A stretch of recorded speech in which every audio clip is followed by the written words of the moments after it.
messieurs, bienvenue à l'émission À la Une. Alors que le discours ambiant prêche plutôt pour une révision profonde des programmes d'aide aux entreprises que plusieurs experts jugent beaucoup trop généreux et peu efficaces, au Québec en particulier, Montréal International, qui est l'agence de promotion des investissements étrangers dans la métropole, qui veut attirer des entreprises ici, fait entendre un autre son de cloche. Attention avant de sabrer à l'aveuglette, nous dit Montréal International. L'Amérique du Nord, c'est une espèce de jungle où les gouvernements se livrent une guerre féroce pour attirer les investisseurs. On a des exemples concrets récents ici même. On a vu le tollé quand Electrolux est parti de l'Assomption pour déménager aux États-Unis, alors qu'on leur a déroulé un tapis rouge, un pont d'or littéralement pour les attirer là-bas, pour attirer cette entreprise là-bas. Est-ce que si on ferme le robinet, ça va se traduire par une baisse des investissements étrangers chez nous? Est-ce qu'on doit continuer à constamment alimenter ce feu-là en mettant du bois dans le poêle? On va en parler avec Christian Bernard, qui est économiste en chef à Montréal International, et Yuri Chassin, économiste à l'Institut économique de Montréal. Monsieur Bernard, Monsieur Chassin, merci d'être avec nous aujourd'hui. Merci bien. Merci d'avoir répondu à notre invitation. Avec plaisir. On va commencer avec vous parce qu'on peut lire aujourd'hui dans Le Devoir, en fait, c'est le plaidoyer de Montréal International qui dit attention, n'allons pas trop vite avant de fermer le robinet complètement ou en tout cas de le réduire beaucoup. Effectivement. Et en fait, le point que souhaite faire valoir Montréal International, c'est que on a souvent tendance à croire que le Québec est le champion du monde en matière des incitatifs, donc des programmes d'aide aux entreprises. Or, des subventions, des crédits d'impôt. Quand je parle des incitatifs, je parle effectivement des aides fiscales et des aides financières, donc les subventions, les prêts, les garanties de prêts. Mais quand on se compare, on se rend compte qu'on n'est pas les seuls à jouer la joute des incitatifs. Et qu'en fait, l'Amérique du Nord est le continent qui est le plus agressif en termes d'incitatifs. Et donc là où la main invisible du marché est censée réguler l'économie aux États-Unis, c'est là qu'il s'en offre le plus d'incitatifs. Et alors, il y a eu une flambée d'incitatifs parce qu'il n'y a pas de cadre réglementaire en Amérique du Nord. Alors, par exemple, si on pense au libre-échange, il y a des normes, là, l'ENA, tout ça, on n'entre pas là-dedans parce qu'il me semble que c'est très sévère avant de pouvoir aller décrocher un contrat, par exemple, aux États-Unis. Il faut faire une partie des activités là-bas. Est-ce qu'il n'y a pas l'équivalent du côté de l'aide qu'on offre aux entreprises? C'est pas balisé? Alors, c'est balisé dans le cadre de l'OMC. Et donc, on ne peut pas offrir de l'aide si l'aide favorise l'exportation. OK. À partir du moment qu'on a dit ça, il n'y a pas d'autre type de réglementation. Et donc, c'est pour ça que les différentes juridictions avec lesquelles on est en concurrence sont très créatifs pour mettre en place des programmes d'aide qui favorisent la création d'emplois, qui favorisent l'investissement. Alors, du moment que ça ne favorise pas l'exportation, il n'y a pas de cadre réglementaire. Contrairement à ce qu'on voit, par exemple, dans l'Union européenne, où là, les incitatifs prennent des proportions beaucoup moins importantes. Yuri Chassin, à l'IEDM, c'est une question sur laquelle vous êtes penché souvent. Vous dites, on en donne trop de l'argent aux entreprises, on devrait. Est-ce qu'on peut, quand on sait ça, se permettre d'en faire moins quand les autres le font? On peut certainement s'en permettre moins. En fait, l'idée étant que on a aussi, je pense qu'on s'entend, hein, il faut réaliser que c'est vrai qu'il y a de la concurrence. C'est vrai qu'il y a différents États qui offrent toutes sortes d'incitatifs. Aux États-Unis, il y a un régime fiscal assez gourmand pour les entreprises. Quand on regarde sur papier, les impôts que devraient payer les entreprises sont très élevés. Mais étant donné la panoplie de subventions du fédéral, mais des États, des comtés, des municipalités, bien, finalement, il n'y a pas d'entreprise qui paye vraiment le plein taux. On essaye d'y aller un peu à la pièce, on essaye d'attirer telle entreprise et tel investissement. Au Québec, on est un peu dans une situation similaire, mais c'est moins poussé qu'aux États-Unis. Cependant, par rapport aux autres provinces canadiennes, on offre effectivement beaucoup de subventions, beaucoup trop. Donc, dans les données de Statistique Canada, par exemple, pour ce qui est des subventions offertes par les provinces, c'est près de 50 qui sont données au Québec. Alors, on représente à peu près 23 de la population. Mais on donne la moitié des subventions. Et on donne la moitié des subventions. Quelque part, il y a une démesure. Bon. Évidemment, là-dedans, il y en a qu'on donne, par exemple, au réseau des garderies. Hein. Donc, on peut l'exclure, on peut dire on ne le comparera pas. Néanmoins, ça veut dire que pour des entreprises privées qui viennent faire affaire ici, est-ce que c'est toujours nécessaire on peut se poser la question, et de un. Et de deux, quand on parlait, par exemple, d'Electrolux, qui s'est exporté, est-ce en fait, on n'a pas surenchéri? À un moment donné, il faut mettre fin à cette enchère-là aussi. On ne subventionnera pas nécessairement des emplois qui sont peut-être de bons emplois, qui gagnent 60 ou 70 000, mais on ne subventionnera pas à coût de 140 000 par l'emploi. Je ne sais pas si je peux réagir par rapport aux chiffres que M. Chassion vient de soulever. Je ne veux pas en faire une guerre de chiffres, mais tu sais, on dit souvent qu'on est les champions au Québec des crédits d'impôt. Alors, lorsqu'on regarde les données de l'Ontario et du Québec en ce qui concerne les crédits d'impôt, donc l'aide fiscale octroyée aux entreprises privées, ce qu'on se constate, c'est qu'il s'en offre plus en Ontario qu'au Québec. C'est 2,3 milliards en 2011 en Ontario versus 2,2 milliards d'aides fiscales offertes au Québec. Les économies, c'est ça, ils sont 12 millions, on est 8. Si on ramène ça par rapport à la taille du PIB, oui, le Québec en offre légèrement plus que l'Ontario. Mais le Québec est loin d'être dans une classe à part. Ce qu'on constate lorsqu'on regarde les chiffres sur l'environnement concurrentiel en Amérique du Nord, c'est que des États qui, pendant longtemps, se tenaient à l'écart du jeu des incitatifs, parce que suffisamment riches, parce qu'ils n'avaient pas nécessairement besoin d'en offrir, l'Ontario, la Californie, l'État de New York, le Texas, aujourd'hui, ne se tiennent plus à l'écart du jeu. Aujourd'hui, en offrent souvent plus que des États qui, historiquement, étaient agressifs au niveau des incitatifs, comme les États du sud des États-Unis, ou le Québec, par exemple. Le Québec s'est démarqué en étant un pionnier au niveau des crédits d'impôt, avec une stratégie d'aide fiscale sectorielle bien ciblée. Ce qu'on constate, c'est qu'au cours des dernières années, il y a beaucoup de juridictions nord-américaines qui ont copié le Québec, qui ont mis en place des programmes identiques ou même supérieurs. Alors là, il faut se poser peut-être la question. Pourquoi, et c'est vrai, donc pourquoi certains se mettent à jouer cette partie-là? On le voit notamment dans le multimédia. Là. Absolument, dans le multimédia. Que Québec a créé quelque chose? Est-ce qu'il a créé un monde? C'est ça. Parce que maintenant, d'autres le font. L'Ontario, la Colombie-Britannique. Et l'Ontario a un programme d'aide aujourd'hui dans le secteur du multimédia qui est encore plus concurrentiel que celui du Québec. Donc, on a eu, dans le fond, là, une idée, et puis les autres l'ont répliquée. Alors, il faut se poser la question. Est-ce qu'ils imitent ce modèle-là parce que c'est efficace, que ça marche, que c'est rentable, ou parce que politiquement, c'est intéressant de montrer les emplois qu'on crée, alors que ce qu'on ne voit pas, c'est qu'il faut taxer les autres entreprises de façon plus élevée pour pouvoir subventionner certains secteurs. Et donc, on détruit des emplois ailleurs qu'on crée dans d'autres domaines. Le multimédia, le commerce électronique, c'est des bons exemples. Ça a servi à financer, oui, certains investissements étrangers, mais beaucoup de déménagements. Des entreprises qui n'étaient pas dans le bon quartier puis qui ont finalement juste changé de bureau. Mais en même temps, les entreprises ici paient moins de taxes qu'aux États-Unis. Yuri le disait tout à l'heure, je pense que de toute façon, c'est public. Le taux d'imposition des entreprises au Canada est moindre. Est-ce que ce serait pas un incitatif suffisant pour les attirer? Alors, il y a KPMG qui a sorti une étude au mois de mars dernier qui compare combien ça coûte à travers différentes juridictions en Amérique du Nord.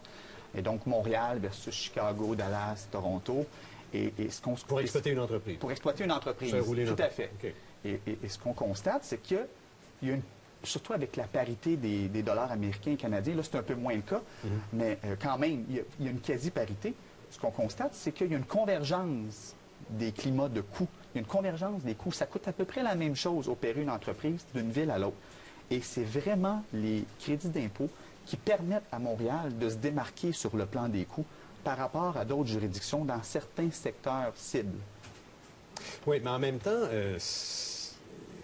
l'idée de revoir les programmes, l'idée de dire, OK, prenons le temps, là, arrêtons ça un instant, puis regardons où va l'argent.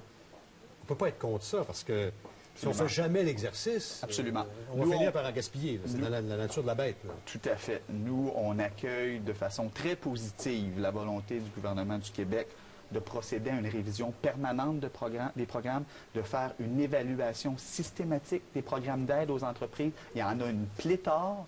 Il y a probablement un ménage à faire dans tout ça. Nous, personnellement, à Montréal International, on a évalué, par exemple, l'année dernière, le crédit d'impôt, non pas dans le secteur du multimédia, mais au niveau des affaires électroniques. On est arrivé à la conclusion que c'était un programme qui était rentable sur le plan fiscal pour le gouvernement, qui était efficace en termes d'attraction d'entreprises étrangères. Alors, il y a une évaluation à faire des programmes, mais nous ce qu'on dit, c'est qu'il ne faut pas jeter le bébé avec l'eau du bain. Parce qu'il faut être pratique, il faut être pragmatique, il faut être lucide et constater que partout ailleurs, on en offre. Qu'est-ce que vous proposez pour remplacer ces incitatifs-là qui sont si attirant pour les entreprises. En fait, c'est ça un peu la nuance. Hein, c'est que, dans le fond, tout le point des subventions, c'est que généralement, c'est ciblé sur certains secteurs, certains types d'entreprises qu'on privilégie pour X raisons. Généralement, c'est des entreprises d'une certaine taille qui sont justement mobiles et qu'on espère attirer au Québec plutôt qu'ailleurs.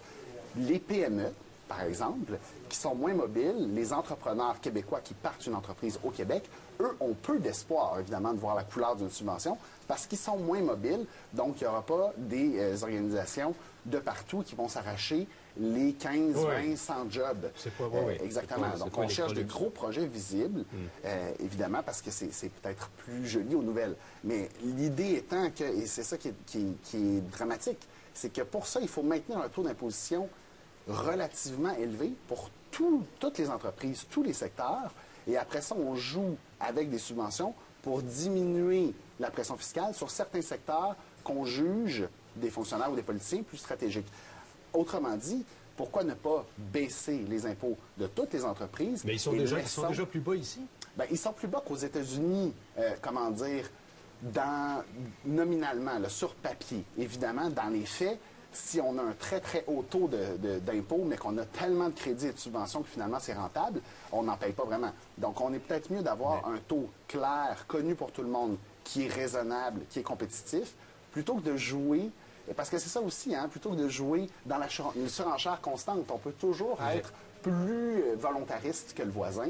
Et finalement, on paye plus, c'est les citoyens qui payent aussi. Moi, ce que je peux répondre à ça, c'est qu'on a un taux d'imposition de base pour les sociétés qui est compétitif, qui est relativement compétitif. Au niveau des incitatifs, on n'est pas premier de classe, comme je l'ai dit tout à l'heure. On est compétitif aussi. On se situe à peu près dans le milieu des juridictions nord-américaines. Alors, pour revenir au fait que les crédits d'impôt ciblent certains secteurs, moi, je voudrais prendre le cas du multimédia parce que je trouve que c'est un cas patent. Moi, je suis pas mal convaincu que n'eût été de la mise en place de ce crédit d'impôt dans le secteur du jeu vidéo, jamais le secteur aurait connu la croissance phénoménale qu'il a connue au cours des 20 dernières années. Et aujourd'hui, on ne pourrait pas dire que Montréal est un des principaux centres mondiaux dans le secteur du jeu vidéo. Alors, combien ça vaut, ça, le fait d'avoir réussi? Est-ce que c'est une question de fierté ou une question économique? Mais dans Parce le que fond, ça, c'est autre chose. Ben, hein? c'est pas juste... Oui, mais dans le fond, la question, je m'excuse. Oui, dans le fond, la question net, c'est une fois qu'on tient compte du cadeau d'un côté puis de ce qu'on ramasse en impôt de l'autre, est-ce qu'on fait de l'argent? Je parle de l'État, là. Est-ce qu'on n'a pas répondu à la question? Il manque un facteur très important. On donne l'argent, par exemple, à un secteur comme le multimédia, et puis on en reçoit parce qu'ils sont ici, ils payent des salaires qui créent aussi des taxes, des impôts. Exactement. Par ailleurs, et c'est là que le bas blesse, et c'est là que l'analyse économique pousse un petit peu plus loin, les autres secteurs autour, eux, est-ce qu'ils sont pénalisés par le fait que cette subvention-là, elle est donnée? Puis dans les cités là, du commerce électronique, cités du multimédia, ça a été le cas, hein, parce que quand les entreprises ont déménagé vers une localisation géographique, bien, il y a d'autres, en fait, typiquement des promoteurs immobiliers, qui ont retardé des projets d'investissement parce que là, tout à coup, le taux d'occupation à peu près partout baissait, sauf là où on leur donnait un crédit d'impôt. Parce qu'il y a eu des déplacements, hein, donc on a attiré certains investissements d'ailleurs, mais on a attiré aussi certains investissements de Laval ou de Longueuil, puis on les a amenés dans la cité. Ça n'existe plus, hein, les aides fiscales en fonction de l'emplacement géographique. Donc, et je suis d'accord avec vous que ça crée des distorsions sur le marché immobilier. C'est un bon exemple. Et tant mieux si ça écrasait les prix. Et c'est un bon exemple qui serait d'effets indésirés qu'on ne prend pas en compte parce que les autres payent un coût. Il n'y a pas qu'un secteur. Mais d'un autre côté, le fait que, grâce à l'émergence du secteur des jeux, grâce à l'émergence du secteur des technologies de l'information, que Montréal et le Québec réussissent à passer d'une économie manufacturière traditionnelle à une économie axée sur le savoir, ça, combien ça vaut? Est-ce que ça ne serait pas fait de toute façon? Je ne penserais pas. J'aimerais vous entendre sur une chose. Quand Montréal International fait des démarches, est visible dans le monde, essaie d'attirer, il y a un travail concret qui se fait là. Quelle est l'importance de cette aide-là dans la grille d'analyse des entreprises que vous allez rencontrer quand Montréal est sur la carte, Montréal ou le Québec? Là? Excellente question. Alors, soyons clairs. Ce qui fait la différence, ce qui permet à Montréal d'être sur le radar, ou ce qu'on dit dans notre jargon, d'être sur la longue liste des destinations envisagées par les investisseurs étrangers, ce sont les fondamentaux économiques. Le talent, Le talent, c'est le nerf de la guerre. La disponibilité de main-d'œuvre qualifiée, les infrastructures en matière d'éducation, le cadre réglementaire. Soyons clairs, la priorité pour les gouvernements, c'est ça. Une fois qu'on a dit ça, ce qu'on constate, nous, c'est lorsque Montréal est sur la courte liste des destinations, que l'investisseur hésite en 2-3 métropoles. Et notre concurrence, il faut se le dire, ce sont les métropoles nord-américaines. Et lorsqu'on est sur la courte liste, souvent, le portefeuille d'incitatifs qu'on va être capable d'offrir à l'entreprise, taillé sur mesure pour l'entreprise, c'est souvent ça qui va faire la différence et qui va permettre à Montréal de se démarquer. Et ça nous coûte combien? Combien on met d'argent sur la table à chaque année pour attirer ces entreprises-là? Alors ça, c'est la question à $1 million. Ouais, quelques milliards. Alors, ce qu'on sait, c'est qu'au niveau de l'aide fiscale, les données sont disponibles. On les a trouvées. Je vous les disais tout à l'heure. Ça coûte 2,2 milliards. Les dernières données datent de 2011. 2,2 milliards au gouvernement du Québec. 2,3 milliards à l'Ontario. Nous, on a fait une compilation de données qui présente la valeur des incitatifs qui sont publiquement annoncés, donc qui sortent dans les médias. Alors, c'est juste la pointe de l'iceberg. Et sur la base de ces données-là, ce qu'on constate, c'est qu'on est plus ou moins compétitif dans l'ensemble nord-américain. Il y a des juridictions qui en offrent beaucoup plus que nous. Mais encore une fois, ces données-là présentent juste la pointe de l'iceberg. Et c'est peut-être là que le bas blesse, hein, dans le contexte actuel. 2,2 milliards, c'est le 2/3 du déficit. Donc, à un moment donné, elle est là aussi, la difficulté. Alors, si on peut réviser, parce que je pense que là-dessus, on s'entend, si on peut réviser, essayer de voir lesquels sont les moins pertinents, lesquels produisent le moins d'effets. Ça, c'est intéressant, parce que là-dessus, vous pourrez commenter, mais dans votre texte, vous dites, dans le texte du Devoir, de la tonne de programmes d'aide offerts aux entreprises du Québec, 6 ont été à la base de 75 des 3,8 milliards d'investissements directs étrangers que Montréal International a accompagné de 2009 à 2013. Donc, il y a quelques gros morceaux là-dedans. Absolument. Et en fait, nous, c'est ce qu'on constate. Hein, c'est quand on compile nos résultats à l'interne, ce qu'on se rend compte, c'est qu'il y a juste une petite poignée de programmes qui sont utiles à nos gens qui voyagent à l'international et qui essayent de vendre le Grand Montréal. Qu'est-ce qui marche le plus? Qu'est-ce qui attire le plus? Rapidement, il reste 30 secondes. Oui, les crédits d'impôt sectoriels. Dans le domaine des affaires électroniques, dans le domaine de la finance internationale, dans le domaine du jeu vidéo, dans le domaine de la R&D, c'est les programmes qui fonctionnent le mieux. Qu'est-ce qu'on fait? Moi, je pense qu'on doit faire le ménage et on pourrait couper, disons, au moins de moitié dans les prochaines années. On verra les intentions du nouveau gouvernement. Yuri Chassin de l'IEDM, merci beaucoup. Et Christian Bernard, économiste en chef à Montréal International. Merci également de nous avoir expliqué tout ça aujourd'hui. Merci beaucoup, M. Potier. On s'arrête quelques instants. Rappel des grands titres au retour.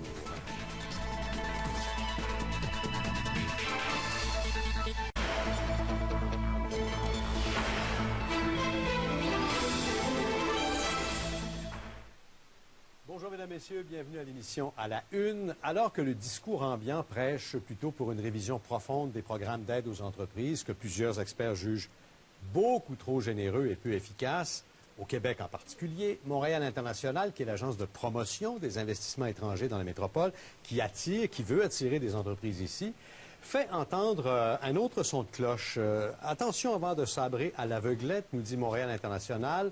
L'Amérique du Nord, c'est une espèce de jungle où les gouvernements se livrent une guerre féroce pour attirer les investisseurs. On a des exemples concrets récents ici même. On a vu le tollé quand Electrolux est parti de l'Assomption pour déménager aux États-Unis, alors qu'on leur a déroulé un tapis rouge, un pont d'or littéralement pour les attirer là-bas, pour attirer cette entreprise là-bas. Est-ce que si on ferme le robinet, ça va se traduire par une baisse des investissements étrangers chez nous? Est-ce qu'on doit continuer à constamment alimenter ce feu-là en mettant du bois dans le poêle? On va en parler avec Christian Bernard, qui est économiste en chef à Montréal International, et Yuri Chassin, économiste à l'Institut économique de Montréal. Monsieur Bernard, Monsieur Chassin, merci d'être avec nous aujourd'hui. Merci bien. Merci d'avoir répondu à notre invitation. Avec plaisir. On va commencer avec vous parce qu'on peut lire aujourd'hui dans Le Devoir, en fait, c'est le plaidoyer de Montréal International qui dit, attention, là, n'allons pas trop vite avant de fermer le robinet complètement ou en tout cas de le réduire beaucoup. Effectivement. Et en fait, le point que souhaite faire valoir Montréal International, c'est que on a souvent tendance à croire que le Québec est le champion du monde en matière des incitatifs, donc des programmes d'aide aux entreprises. Des subventions, des crédits d'impôt. Quand que je parle des incitatifs, je parle effectivement des aides fiscales et des aides financières, donc les subventions, les prêts, les garanties de prêts. Mais quand on se compare, on se rend compte qu'on n'est pas les seuls à jouer la joute des incitatifs. Et qu'en fait, l'Amérique du Nord est le continent qui est le plus agressif en termes d'incitatifs. Et donc là où la main invisible du marché est censée réguler l'économie aux États-Unis, c'est là qu'il s'en offre le plus d'incitatifs. Et alors, il y a eu une flambée d'incitatifs parce qu'il n'y a pas de cadre réglementaire en Amérique du Nord. Alors, par exemple, si on pense au libre-échange, il y a des normes, l'ALENA, tout ça, on n'entre pas là-dedans parce qu'il me semble que c'est très sévère avant de pouvoir aller décrocher un contrat, par exemple, aux États-Unis. Il faut faire une partie des activités là-bas. Est-ce qu'il n'y a pas l'équivalent du côté de l'aide qu'on offre aux entreprises? C'est pas balisé? Alors, c'est balisé dans le cadre de l'OMC. Et donc, on ne peut pas offrir de l'aide si l'aide favorise l'exportation. OK.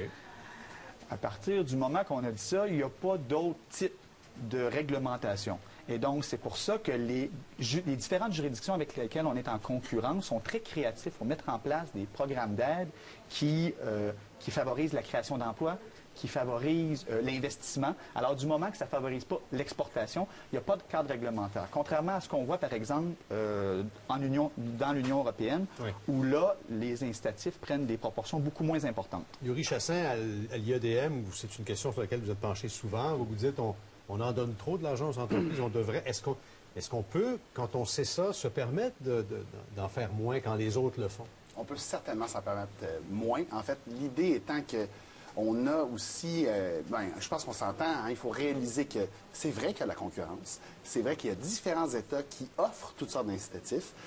Aux États-Unis, il y a un régime fiscal assez gourmand hein, pour les entreprises. Quand on regarde sur papier, les impôts que devraient payer les entreprises sont très élevés, mais étant donné la panoplie de subventions du fédéral, mais des États, des comtés, des municipalités, bien, finalement, il n'y a pas d'entreprise qui paye vraiment le plein taux. On essaye d'y aller un peu à la pièce, on essaye d'attirer telle entreprise et tel investissement. Au Québec, on est un peu dans une situation similaire, mais c'est moins poussé qu'aux États-Unis. Cependant, par rapport aux autres provinces canadiennes, on offre effectivement beaucoup de subventions, beaucoup trop. Donc, dans les données de Statistique Canada, par exemple, pour ce qui est des subventions offertes par les provinces, c'est près de 50 qui sont données au Québec. Alors, on représente à peu près 23 de la population. Mais on donne la moitié des subventions. Et on donne la moitié des subventions. Quelque part, il y a une démesure. Bon. Évidemment, là-dedans, il y en a qu'on donne, par exemple, au réseau des garderies. Hein. Donc, on peut l'exclure, on peut dire on ne le comparera pas. Néanmoins, ça veut dire que pour des entreprises privées qui viennent faire affaire ici, est-ce que c'est toujours nécessaire? On peut se poser la question, et de un. Et de deux, quand on parlait, par exemple, d'Electrolux hein, qui s'est exporté, est-ce qu'on n'a pas surenchéri? À un moment donné, il faut mettre fin à cette enchère-là aussi. On ne subventionnera pas nécessairement des emplois qui sont peut-être de bons emplois, qui gagnent 60-70 000, mais on ne subventionnera pas à coût de 140 000 par l'emploi. Je ne sais pas si je peux réagir par rapport aux chiffres que M. Chasson vient de soulever. Je ne veux pas en faire une guerre de chiffres, mais tu sais, on dit souvent qu'on est les champions au Québec des crédits d'impôt. Alors, lorsqu'on regarde les données de l'Ontario et du Québec en ce qui concerne les crédits d'impôt, donc l'aide fiscale octroyée aux entreprises privées, ce qu'on se constate, c'est qu'il s'en offre plus en Ontario qu'au Québec. C'est 2,3 milliards en 2011 en Ontario versus 2,2 milliards d'aides fiscales offertes au Québec. Les économistes, c'est ça, ils sont 12 millions, on est 8. Si on ramène ça par rapport à la taille du PIB, oui, le Québec en offre légèrement plus que l'Ontario. Mais le Québec est loin d'être dans une classe à part. Ce qu'on constate lorsqu'on regarde les chiffres sur l'environnement concurrentiel en Amérique du Nord, c'est que des États qui, pendant longtemps, se tenaient à l'écart du jeu des incitatifs, parce que suffisamment riches, parce qu'ils n'avaient pas nécessairement besoin d'en offrir, l'Ontario, la Californie, l'État de New York, le Texas, aujourd'hui, ne se tiennent plus à l'écart du jeu. Aujourd'hui, en offrent souvent plus que des États qui, historiquement, étaient agressifs au niveau des incitatifs, comme les États du sud des États-Unis, ou le Québec, par exemple. Le Québec s'est démarqué en étant un pionnier au niveau des crédits d'impôt, avec une stratégie d'aide fiscale sectorielle bien ciblée. Ce qu'on constate, c'est qu'au cours des dernières années, il y a beaucoup de juridictions nord-américaines qui ont copié le Québec, qui ont mis en place des programmes identiques ou même supérieurs.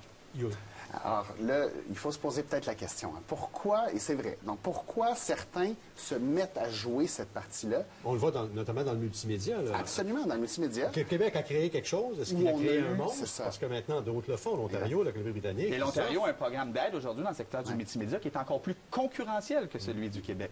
Donc, on a eu, dans le fond, là, une idée et puis les autres l'ont répliquée. Alors, il faut se poser la question. Est-ce qu'ils imitent ce modèle-là parce que c'est efficace, que ça marche, que c'est rentable, ou parce que politiquement, c'est intéressant de montrer les emplois qu'on crée, alors que ce qu'on ne voit pas, c'est qu'il faut taxer les autres entreprises de façon plus élevée pour pouvoir subventionner certains secteurs. Et donc, on détruit des emplois ailleurs qu'on crée dans d'autres domaines. Le multimédia, le commerce électronique, c'est des bons exemples. Hein? Ça a servi à financer, oui, certains investissements étrangers, mais beaucoup de déménagements. Des entreprises qui n'étaient pas dans le bon quartier puis qui ont finalement juste changé de bureau. Mais en même temps, les entreprises ici paient moins de taxes qu'aux États-Unis. Yuri le disait tout à l'heure, je pense que de toute façon, c'est public. Le taux d'imposition des entreprises au Canada est moindre. Est-ce que ce serait pas un incitatif suffisant pour les attirer? Alors, il y a KPMG qui a sorti une étude au mois de mars dernier qui compare combien ça coûte à travers différentes juridictions en Amérique du Nord. Et donc, Montréal versus Chicago, Dallas, Toronto. Pour exploiter une entreprise. Pour exploiter une entreprise, tout à fait. Okay. Et ce qu'on constate, c'est qu'il y a surtout avec la parité des dollars américains et canadiens, là, c'est un peu moins le cas, mais quand même, il y a une quasi-parité. Ce qu'on constate, c'est qu'il y a une convergence des climats de coûts. Il y a une convergence des coûts. Ça coûte à peu près la même chose opérer une entreprise d'une ville à l'autre. Et c'est vraiment les crédits d'impôt qui permettent à Montréal de se démarquer sur le plan des coûts par rapport à d'autres juridictions dans certains secteurs cibles. Oui, mais en même temps, l'idée de revoir les programmes, l'idée de dire, OK, prenons le temps, là, arrêtons ça un instant, puis regardons où va l'argent. On ne peut pas être contre ça, parce que si on ne fait jamais l'exercice, on va finir par en gaspiller. C'est dans la nature de la bête. Là. Tout à fait. Nous, on accueille de façon très positive la volonté du gouvernement du Québec de procéder à une révision permanente des programmes, de faire une évaluation systématique des programmes d'aide aux entreprises. Il y en a une pléthore. Il y a probablement un ménage à faire dans tout ça. Nous, personnellement, à Montréal International, on a évalué, par exemple, l'année dernière, le crédit d'impôt, non pas dans le secteur du multimédia, mais au niveau des affaires électroniques. On est arrivé à la conclusion que c'était un programme qui était rentable sur le plan fiscal pour le gouvernement, qui était efficace en termes d'attraction d'entreprises étrangères. Alors, il y a une évaluation à faire des programmes, mais nous ce qu'on dit, c'est qu'il ne faut pas jeter le bébé avec l'eau du bain. Parce qu'il faut être pratique, il faut être pragmatique, il faut être lucide et constater que partout ailleurs, on en offre. Qu'est-ce que vous proposez pour remplacer ces incitatifs-là qui sont si attirants pour les entreprises? En fait, c'est ça un peu la nuance. Hein, c'est que, dans le fond, tout le point des subventions, c'est que généralement, c'est ciblé sur certains secteurs, certains types d'entreprises qu'on privilégie pour X raisons. Généralement, c'est des entreprises d'une certaine taille qui sont justement mobiles et qu'on espère attirer au Québec plutôt qu'ailleurs. Les PME, par exemple, qui sont moins mobiles, les entrepreneurs québécois qui partent une entreprise au Québec, eux ont peu d'espoir, évidemment, de voir la couleur d'une subvention parce qu'ils sont moins mobiles. Donc, il n'y aura pas des organisations de partout qui vont s'arracher les 15, 20, 100 jobs. C'est pas exactement. Donc, on cherche des gros projets visibles, évidemment, parce que c'est peut-être plus joli aux nouvelles. Mais l'idée étant que, et c'est ça qui est dramatique, c'est que pour ça, il faut maintenir un taux d'imposition relativement élevé pour toutes les entreprises, tous les secteurs. Et après ça, on joue avec des subventions pour diminuer la pression fiscale sur certains secteurs qu'on juge des fonctionnaires ou des politiciens plus stratégiques. Autrement dit, pourquoi ne pas baisser les impôts de toutes les entreprises? Mais ils sont déjà plus bas ici? Bien, ils sont plus bas qu'aux États-Unis, nominalement, là, sur papier. Évidemment, dans les faits, si on a un très, très haut taux d'impôt, mais qu'on a tellement de crédits et de subventions que finalement c'est rentable, on n'en paye pas vraiment. Donc, on est peut-être mieux d'avoir un taux clair, connu pour tout le monde, qui est raisonnable, qui est compétitif, plutôt que de jouer, parce que c'est ça aussi, hein, plutôt que de jouer dans une surenchère constante. On peut toujours être plus volontariste que le voisin.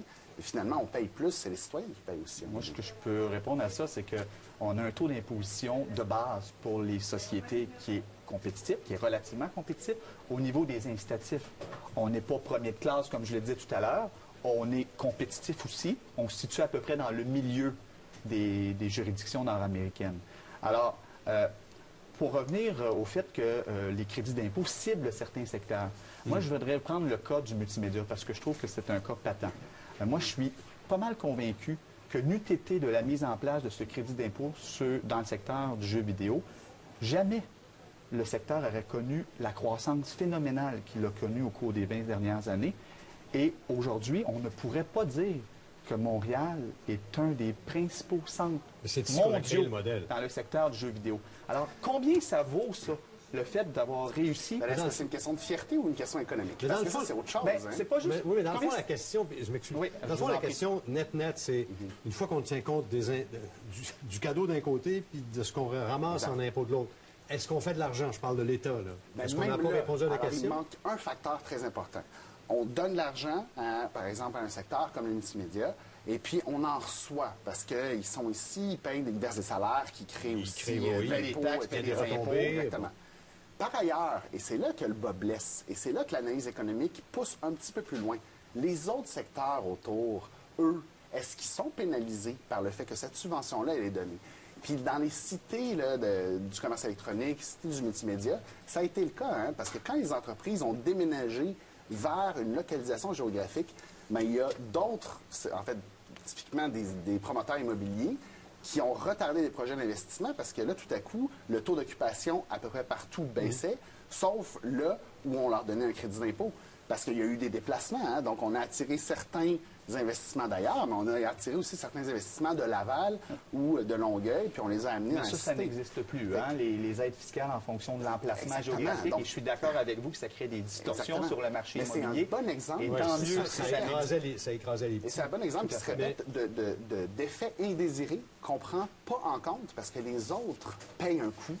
Il n'y a pas qu'un secteur. Mais d'un autre côté, le fait que, grâce à l'émergence du secteur des jeux, grâce à l'émergence du secteur des technologies de l'information, que Montréal et le Québec réussissent à passer d'une économie manufacturière traditionnelle à une économie axée sur le savoir, ça, combien ça vaut? Est-ce que ça ne serait pas fait de toute façon? Je ne penserais pas. J'aimerais vous entendre sur une chose. Quand Montréal International fait des démarches, est visible dans le monde, essaie d'attirer, il y a un travail concret qui se fait là.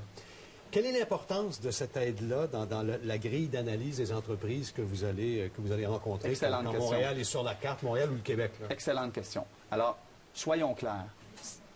Ce qui fait la différence, ce qui permet à Montréal d'être sur le radar, ou ce qu'on dit dans notre jargon, d'être sur la longue liste des destinations envisagées par les investisseurs étrangers, ce sont les fondamentaux économiques.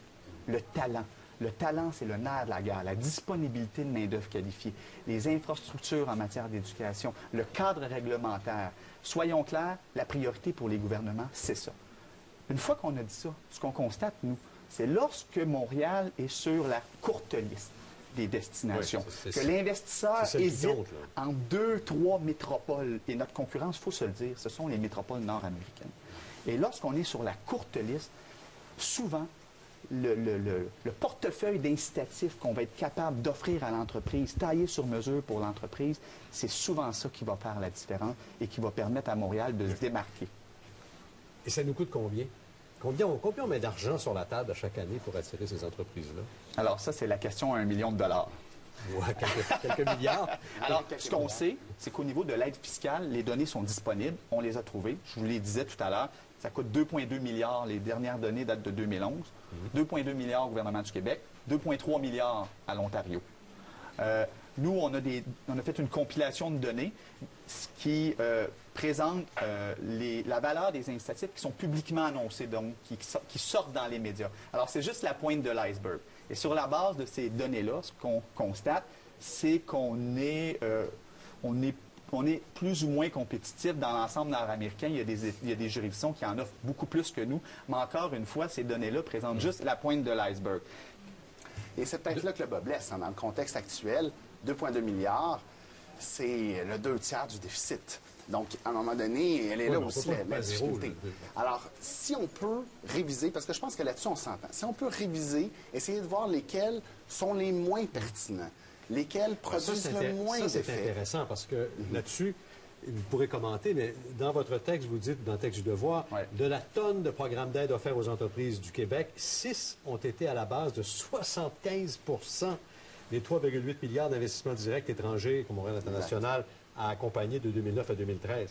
Donc, il y a quelques gros morceaux là-dedans. Absolument. Et en fait, nous, c'est ce qu'on constate. Hein. C'est quand on compile nos résultats à l'interne, ce qu'on se rend compte, c'est qu'il y a juste une petite poignée de programmes qui sont utiles à nos gens qui voyagent à ce sont l'international et qui lesquels? essayent de vendre le Grand Montréal. Qu'est-ce qui marche le plus? Qu'est-ce qui Alors, attire le plus? Rapidement, il reste 30 secondes. Oui, les crédits d'impôt sectoriels. Dans le domaine des affaires électroniques, dans le domaine de la finance internationale, La recherche dans et le domaine du développement jeu aussi. vidéo, dans le domaine de la R&D, c'est les programmes qui fonctionnent le mieux. Qu'est-ce qu'on fait? Moi, je pense qu'on doit faire le ménage et on pourrait couper, disons, au moins de moitié dans les prochaines années. On verra les intentions du nouveau gouvernement. Louis Chassin de l'IEDM, merci beaucoup. Et Christian Bernard, économiste en chef à Montréal International. Merci également de nous avoir expliqué tout ça aujourd'hui. Merci beaucoup, M. Potier.